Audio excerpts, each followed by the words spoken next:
What I can imagine I'm seeing now will be as if somebody put my head in a bowl of porridge. It was just nothing.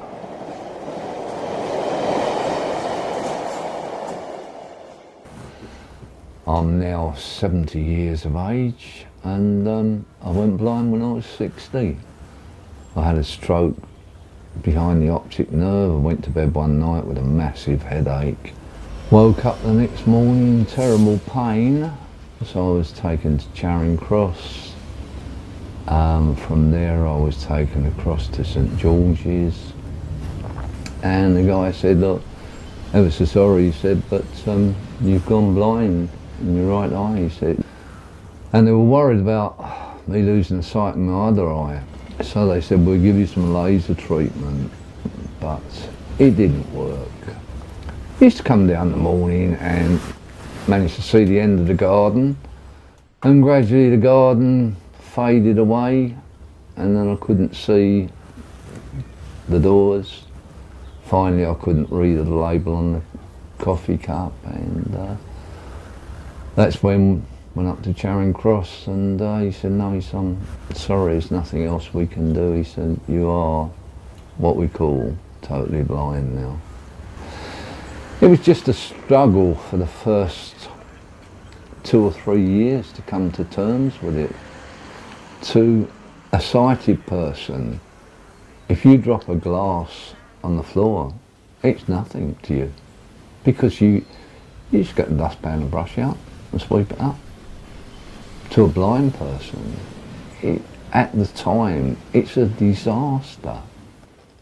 All of a sudden you've got to learn a whole lifetime, 60 years of experience. You've got to learn it all over again quickly, very quick. And all these things you're thinking, well hell, how do I even cross the road? You're just lost. And that's when I think kind of a depression sets in. Megs was scared that sometime she'd probably come round and find me, and I would have, she was worried she was going to slit her wrist through. And that was honest. She said, she said, I could see you sinking into this depths of despair. And then came the big change in my life.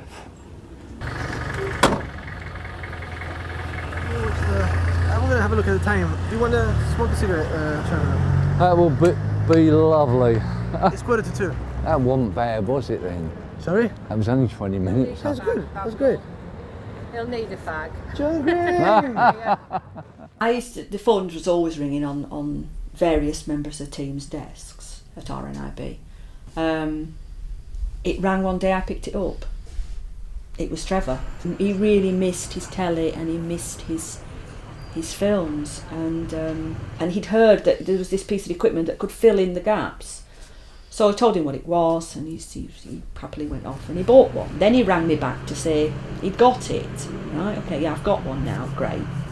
Well, to be quite honest, he got a bit pain in the arse, because he was ringing up every day with, this was brilliant, that was brilliant. And eventually I said, Trevor, why don't you email the broadcaster, cut out the middleman, you do it. And he said, I can't use a computer. I said, well, maybe it's time you started. So he got a computer, and he's never used a computer as a sighted person, but he did it, and he learned how to send emails, so therefore he could send them himself. Then he'd ring me up to say he got a reply. Joan was the dirty Harry of the RNIB. She didn't sit on her arse. She went out and done things and got it done.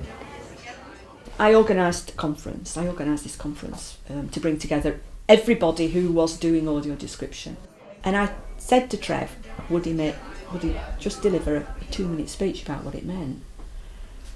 He'd never done it before, and I felt, and I'd never met him before. I'd only ever spoken to him on the phone.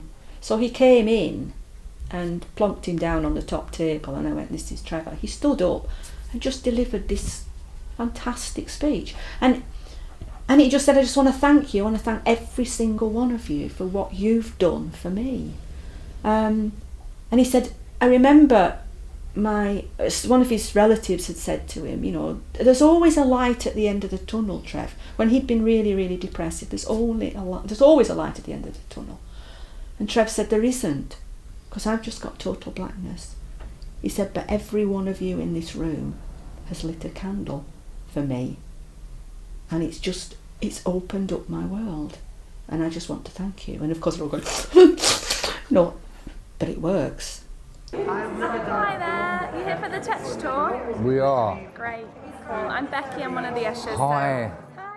Audio description is the who, what, why, where, when of a film or of a play. Great. So that's who we have on stage at the moment. And I'll just give you a very quick overview. We're in the main room in Bernarda Alba's house.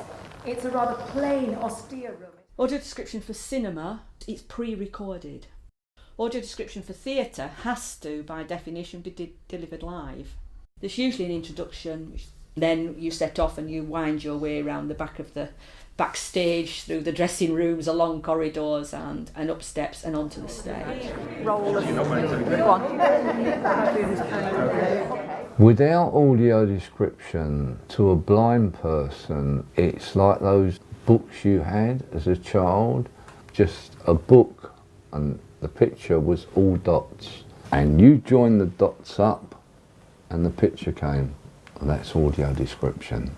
Once those dots are joined up through the art of audio description, that's when we get the full picture of the cinema, the full picture of the theatre or television. That's it, your fingers on just to your left with your left hand. Yeah. And then it's the stone wall. Right, I've got you, yeah. So it's just a big, old-fashioned Door. Yeah, which is going in. We do depend on touch a lot. Like if Megs gets up, we say to go to the ladies' room, and so I won't be a minute, and as she goes across me, she just touched my shoulder or my back, or Joan will do the same just to say I'm gone. And when they come back, they will always touch me, I'm back, and they'll place a hand on me because it's reassuring and you know they're back. I know their voice is there, but when they touch you, it's just that more of a feeling that they're back. But then it's a modern day, so we've got odd bits that are modern. So we've got like modern scissors. That it is this sheep. It's a lamb. It's a dead lamb. Probably if I had my sight back now and looked in a mirror, I'd have a massive shock. I think I did have slight bits of grey when I went blind, but inside I'm still just me, so to us, outward appearances doesn't matter. It's the person you're talking to that comes across, and that's where you build your picture up on that person's voice. Yeah, I sit out in the garden, especially when people come round, you know, and we sit out there and talk, just chill out, chatting over a couple of bottles of wine. I usually stick to just outside the decking and the patio part and the tables and chairs, because I don't want to go down there and go wandering into Meg's flower beds, and she knows what she's got down there, I'm not sure. But he's just a grumpy old man. At one time he didn't see anything nice in anything or anyone. And when I saw this sign I thought, oh my God, I've got to have it. So I put it on the front door, and then I think it was the milkman, wasn't it? He answered the door to the milkman, he said, I like your sign, Trev. That was about 2 years later. Yeah, I said, it's been up there ages. He really is a grumpy old man. I suppose now 10 years has gone past, coming up to 11 years now.